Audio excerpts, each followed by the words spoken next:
I'm Jay, and welcome to this episode of Fairly Odd Therapy, where we take a look at addiction recovery through the lens of using elements in mythology and fairy tales. And if you like what you see today, be sure to like, subscribe, and turn on notifications for future episodes. Today, I want to talk about Jack and the Beanstalk and using elements from Jack and the Beanstalk and how they can be applied to addiction recovery efforts. So in this story, the person who is in the recovery stage of addiction is going to be portrayed by Jack.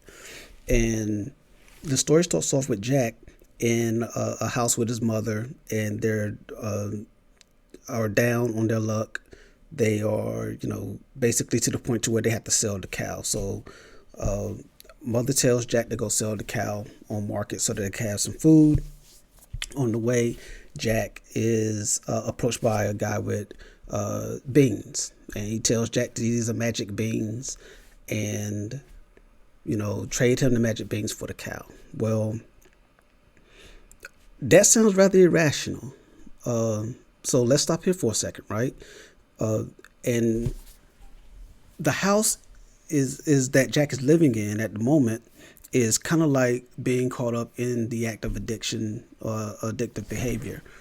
And Jack is kind of sent out to make sure that they can stay in that situation. He's going out to sell the cow so that they can not necessarily improve, but maintain where they are. The magical beans are kind of a last ditch effort. It's a, hey, this sounds too good to be true. Why would I do something like this? Why would I take something that is almost a guarantee and go out on this limb for these magical beans? But that's the thought process of leaving an addictive behavior, is being able to say, why would I stay here? I need to try something different. Even if it sounds irrational, I need to try something different. So the story picks up again that Jack trades the beans and he goes home. He tells his mom what he's done. Right? Mom is rightfully upset because the way that things are is the way that things were. And that's how she kind of saw things going for the immediate future. So she throws the beans out of the window. And overnight, the beanstalk kind of sprouts. Well, the next morning, Jack has a decision to make, right? He can still stay where he's at, right? The home already is representative of being in the act of addictive behaviors, right? So Beanstalk is something new. It's something different, right? He doesn't know where it goes. So he has a choice to make. He can stay where he is, or he can see where this Beanstalk thing goes, because it planted seeds of hope.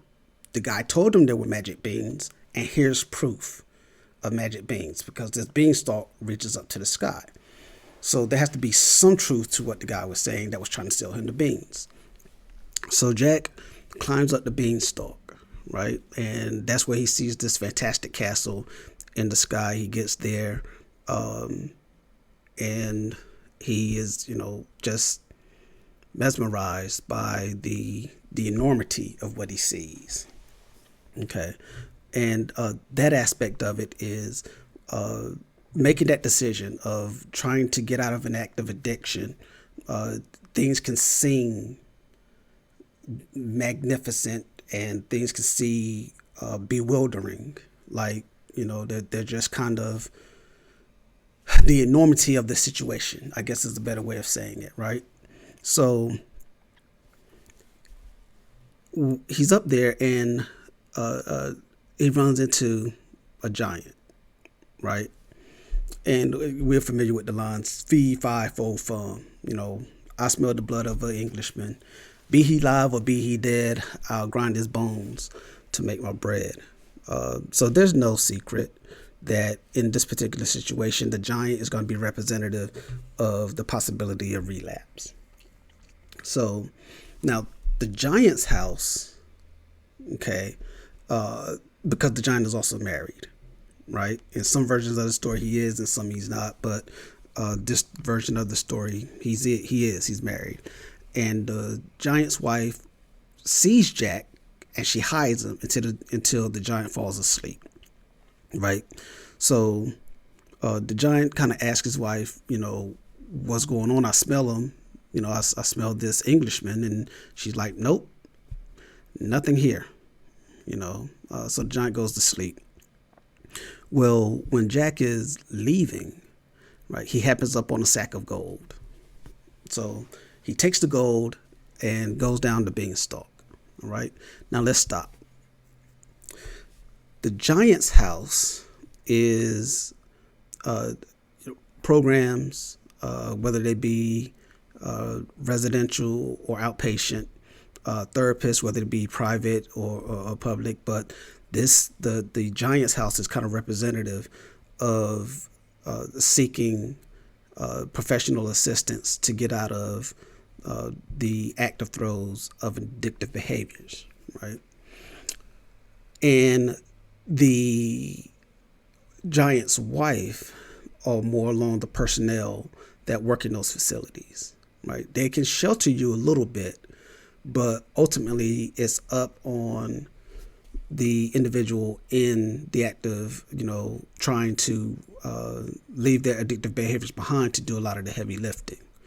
And that's what the sack of gold kind of represents is, if you have a sack of gold,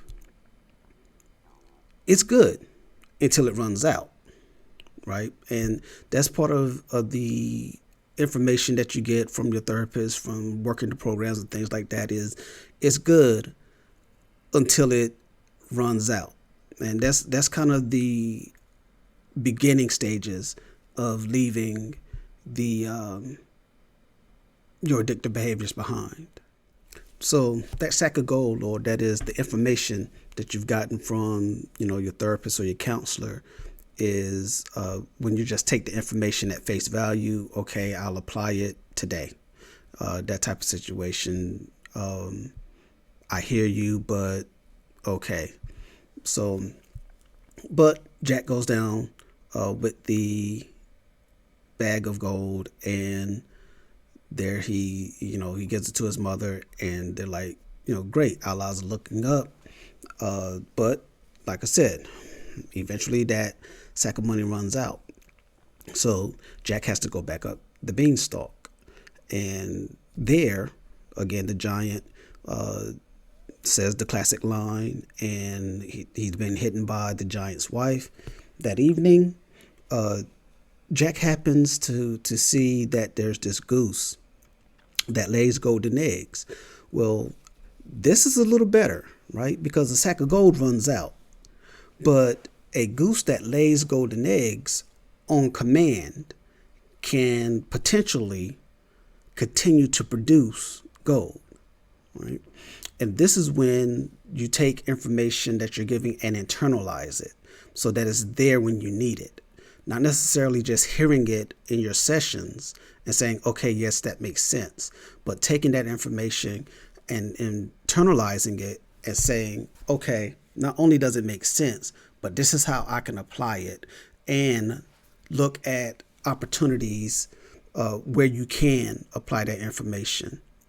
So those are the things that are a little bit more like working the big book, or understanding that you have to kind of guide yourself away from people, places, and things that activate your response to want to engage in addictive behaviors, right?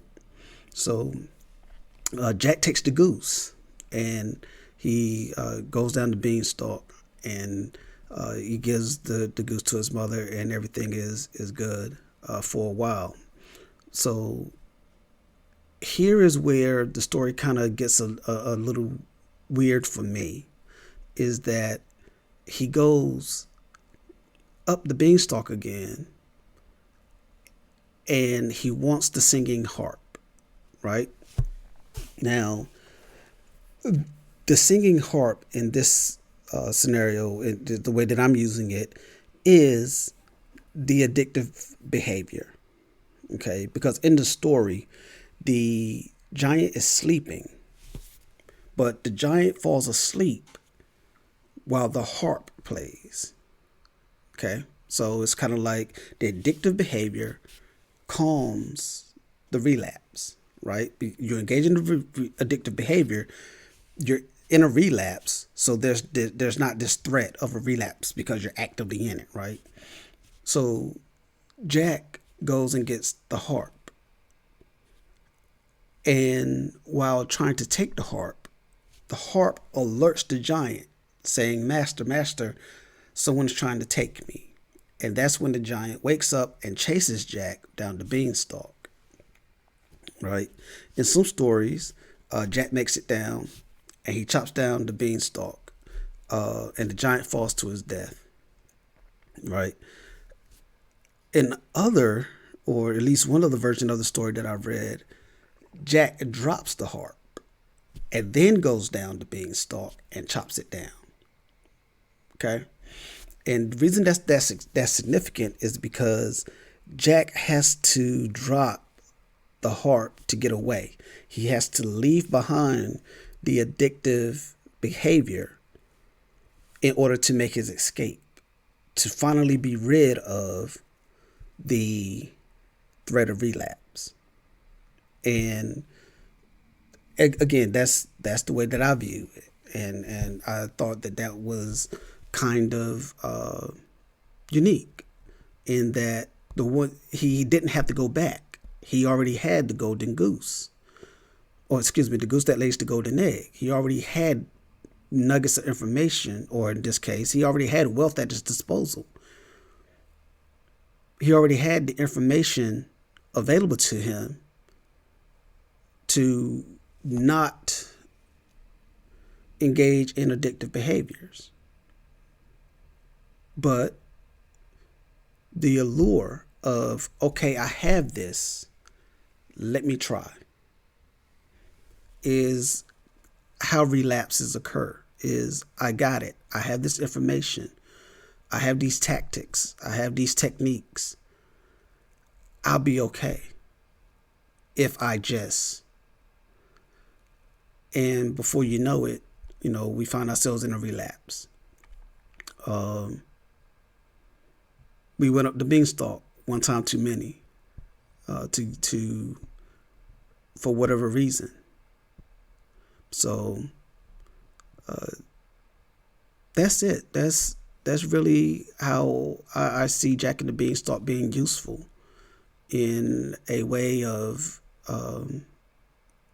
helping individuals, who are in their relapse, in their recovery efforts. I was thinking relapse prevention plans, but that's it. If you've enjoyed what you've seen, thank you for, staying this long. Be sure to hit the like, subscribe buttons, and turn on notifications for any future episodes of Fairly Odd Therapy.